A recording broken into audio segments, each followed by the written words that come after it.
When the economy becomes tight, you probably think, how can I sell more? How can I sell better? And we have an expert on the matter with us here today. Hello and welcome, Glenn Poulos. Hi, Niels. Great to be here. Thank you very much for taking the time, Glenn. Glenn, you wrote the book recently that someone should never sit in the lobby. Let's face it, most people, I think, consider the lobby rather comfy. And also, some people might think, isn't the lobby where I actually meet people? Isn't that where salespeople should hang out to meet other people? What is your take on why did you choose this topic that someone should actually never sit in the lobby, while most people who I talked to said, I think the lobby is pretty brilliant, isn't it? It's comfy, you meet people. What's your take on that? Yeah, that's a great introduction to the. That's actually a chapter in the book, right? And it's the title of the book, "Never Sit in the Lobby." It's one of 57 tips on how to grow a career in a business, a career in sales and business, right? And so the whole idea behind "Never Sit in the Lobby" means, um, and it's funny the way you say it can be comfy working in the lobby, but the whole idea is that when you sit in the lobby, when you announce yourself and you sit down, you often get distracted on your phone, right? You start texting other customers. Worst case, you're texting your wife or something, and Hmm. you're debating who's picking up the kids and who's going to the grocery store. And the customer walks in and he's like, "Excuse me, hello, are you Glenn, right?" And Yeah. you're distracted. And now all of a sudden you have to like cut off your wife mid sentence. That leaves you feeling weird. And for me, everything's about not being a bad look, like being a good look, right? It's Hmm. not a good look, right? And so I show up on time, I announce myself, and I stand and I wait for the customer to present themselves. And then that way I don't get distracted. I'm not looking at plaques on the wall, I'm not skimming through magazines. And the other thing is that these are subtle, right? Is that if you're sitting down and a 6'4" vice president of procurement walks out, he could literally be 4 feet higher than you at that moment in time, Yeah. right? You have to rise up. It's again not a good look. Now, he may want to sit down with you and then have a conversation in the lobby. But I have another rule that goes with the never sit in the lobby is always ask for a mini tour of, Hmm. and what I mean by that is you got to get behind the veil, the Wizard of Oz curtain of the lobby. And oftentimes people do think, hey, I'm in the lobby, I'm having this conversation, I'm, finding out some good facts, but the real information doesn't really present itself until you get it past the front door and into the building and where your product, service, software, what have you would be used, because that's where you start to see your competitors in action. What are they using now? Do they have you there to show you something that they truly want to look at, or maybe they just want to keep their competitor honest and they have Hmm. 9 of them installed, right? Yeah. So I try not to hold my sales calls in the lobby, right? And then the third little piece of never sit in the lobby. Always ask for a mini tour, but always have something in your hand and something in your mind, right? You want something to hand the guy and then something to ask him. Maybe he asked for literature, maybe he asked for a quotation, what have you. But you always, or maybe you're just there, you know him, you're bringing water bottles and mouse pads and swag and giveaways and Yeah. stuff like that. But always have something in your hand to give him, something in your mind to talk to him about. Right there on the spot, without fail, ask for the mini tour, and then you keep pressing on through the 57 other tips, right? Yeah. Excellent, excellent. One chapter where I already found the title very intriguing. Let's face it, most people who sit there, when you want to sell, what you're looking for is a yes. And you want to sit down, hey, this is what I have, and the other person says yes. And one chapter begins with freedom begins with no. And Right. probably any salesperson would say the last thing I want to hear is a no, because from there it becomes really difficult. What is your approach with why does freedom begin with a no, in your opinion? Okay. So yeah, so the whole idea behind freedom begins with no is a little it's kind of the opposite of what inferring or you're implying. It's more the sense that freedom begins when the salesman says no. And so, or when you say no, and that is a life rule that you learn in business and in sales, not just sales, but when you're running a business, because Hmm. oftentimes you'll have fashioned a really good deal for the customer. You've got the delivery that they need, you've got the terms that they need, payment terms, etc., the pricing, it's all worked out. And now the guy says, I'd like to have you bring in the proposal, drop it off finally so we can get this moving. You bring it in, and then another senior buyer shows up and says, you know what, Glenn, we're going to need another 3 points off the deal, right? We're going to need another 3% to get this deal across the line. Can you do it?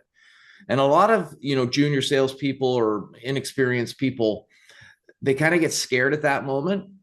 And instead of saying no, they say, "Oh, well, I don't know what we can do. I have to check with my boss." And then Mm-hmm. all of a sudden, by saying something other than no, you've accepted all the responsibility now, right? You've turned your life into a mess. You already know the answer is actually no, but you got to drive back to the office, talk to your boss. The boss is going to slap you and say, "Hey, why did you say you'd even consider it?" What you should be saying at that time is like, I understand your request, sir, but we've spent a fair bit of time crafting this offer. We've got you a production slot at the factory. You're looking for delivery, in 8 weeks. If you want us to get your spot in the line, we're going to need to get your order placed today. We've already given you our best price. I'm not going to be able to get you any more. And translation, the answer is no, right? And so then the freedom begins, right? Once you said no, you don't have anything else to do. The Mm. customer can either buy it and get the delivery that he needs, or not buy it and miss his production slot or miss his implementation date or whatever particular Yeah. product he's buying from you, right? And just to increase the you can use that in every part of business, right? You have a direct report, they come in, they say, I've been here a while and I need another raise, right? And oh well, we might be looking at things in April, and when really the freedom begins by saying we're not giving any raises at the moment. I'm sorry, I'm not going to be able to entertain that request at this time. No, right? Mm. Excellent. And So clearly make a point. Excellent. And by the way, right, also I really see here that you know what you're talking about because I, of course, with every person getting in touch saying, "Hey, could I be on the podcast?" and I receive quite a high number of requests here. I always check: do people have a career in what they're talking about? And you really have a career, and it shows here. And another aspect which I found highly relevant was you say, unlike many others, many people say when you get to the voicemail, never say anything because it gives away too much. You always have to call back, never leave a voicemail. And you have two chapters. One is called Always Leave a Voicemail, and the other one says Make Your Hello Memorable. Can you give us a bit of a insight your experiences with these two? sure. The so yeah, the things about the voicemail primarily. So when you call, right? You're typically calling because you've emailed them, what have you. Now you're calling him, he doesn't pick up.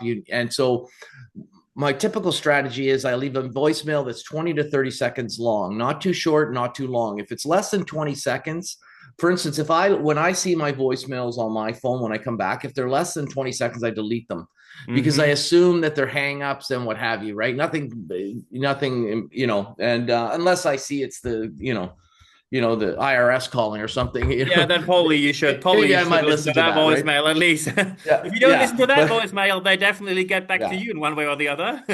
but what I would say is, in that 20 seconds, I say, and what I'm trying to do is give them that compelling piece of information that will get them to either answer the email, answer the voicemail, call me back, or in some way, shape, or form. It's Glenn from Acme Distributing. We've been saving companies in your area a ton of time on packaging and shipping. I'd like to get 15 minutes on your calendar.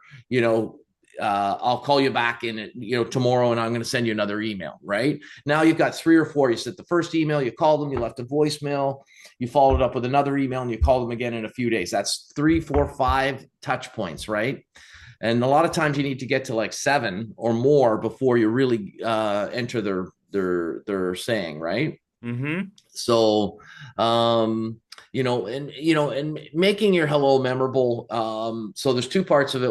One, I have my little saying on the website, the punch, perfect, pitch, and close, right? Where the first thing you want to do at a presentation is punch them, right? People are like, "What are you talking about?" Right? and Yeah. and what I mean by punch is you want to like sort of grab their attention and change their state. And if you've ever like sort of started a presentation in a boardroom, it's so often like guy whips open his PowerPoint, he gets the key people in the room, and he starts with like, oh, well, I'd like to show that we have 1,200 people in our company, and we've got a factory in Asia, and we've got our head offices in Paris. We also have remote offices in Mm, Dubai, and half the yeah. guys that are important are already asleep, right? Yeah, yeah. What Here's I the map, do, and here are lots of yeah, boxes, and here the yeah. right, Okay, got that. Yeah, right, boring, boring, boring. Nobody cares that you've already lost the entire meeting, right? yeah. What I do is I punch them with a change of state. So usually what I try to do is show them a video or play a sound, and then I make a statement, right? So so I'll have a sound effect, and then I'll say, people using our systems have achieved over 20% savings in their shipping costs or in their packaging or in their, and I don't sell those things. I'm just trying to make it generic for people to understand, Mm-hmm. right? But often what I've done in the past, in advance of the meeting, is I figured out the particular thing that I'm there for. The reason that they want that thing is this feature, because often your product has 4 or 5 features and you want to run through them all, right? Because you're just so proud of them, right? It's bigger, faster, wider, cheaper, 20%, 20% Mm-hmm. cheaper, Yeah, 80% deeper, all those kind of things, right? But maybe only one thing really matters to your customer, and it's the throughput, right? And so what you want to do is maybe show them a video of a customer enjoying 50%, 100% better throughput. And this is what you can expect.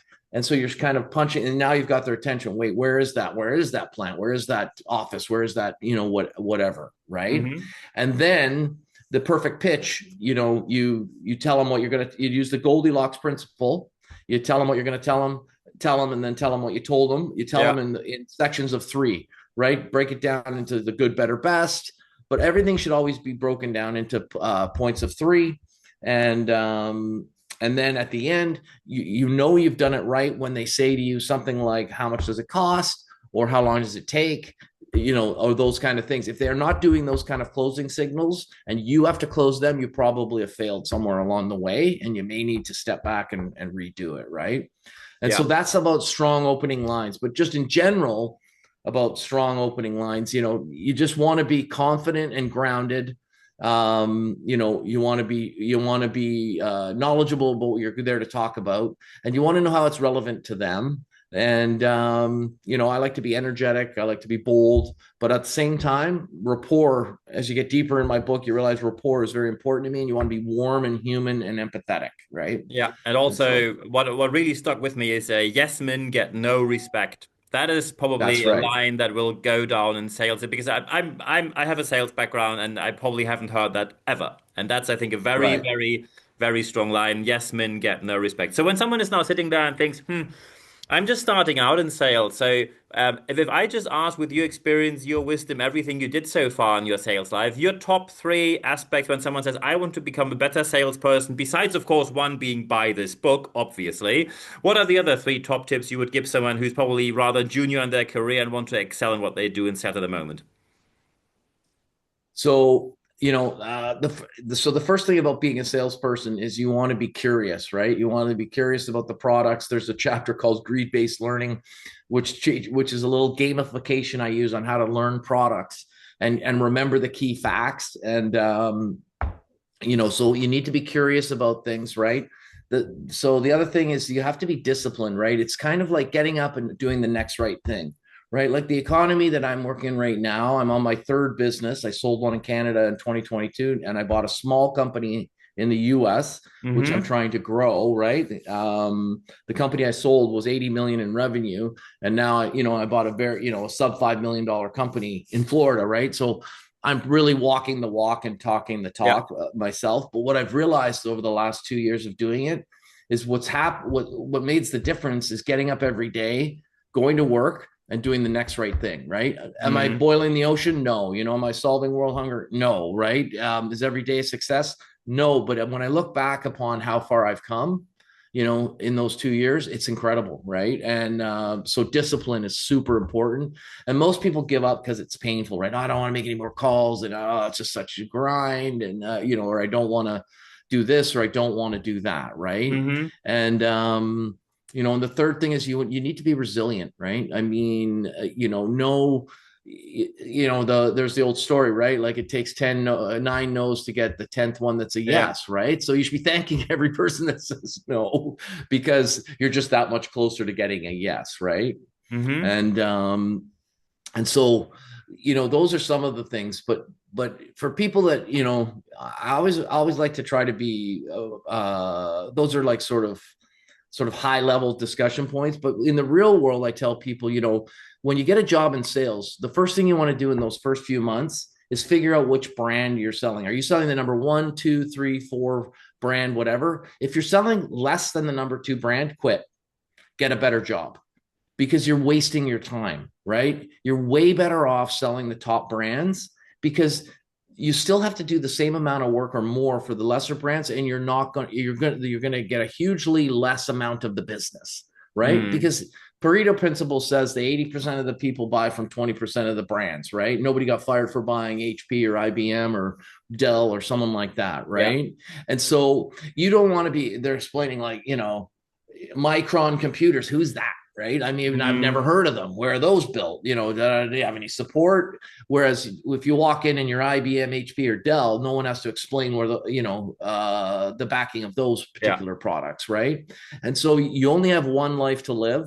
And so when you're in sales, you want to cut your teeth and you want to move up so that you're always trying to sell the best brand, number one or number two, because they're splitting 80% of the business. The Mm. rest of it goes to the rest of the brands. So you're fighting over 20%. If you're brand number four, you're probably getting 1 to 2% of the overall business pie.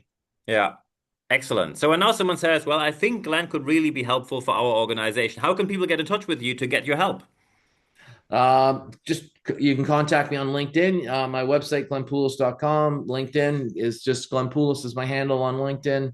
I'm And there you're a every LinkedIn day. top voice as well. I saw that. You're a LinkedIn top voice. You were selected by LinkedIn personally to be one Yeah. of the leading voices in this field. Yes, I was. Yeah. Thank you. And thank you for mentioning that. And I'm there every day trying to, share the message. And I'm, quite liberal and generous with conversations with people. And so don't be afraid to reach out. Love to talk to anybody. Brilliant. I think these are the perfect final words. You see, you can up your sales game, but never sit in the lobby. Read the book. It's going to help you tremendously. And at the end of the podcast, there's only one thing left for me to sell. Glenn Poulos, thank you very much for your time. Thank you.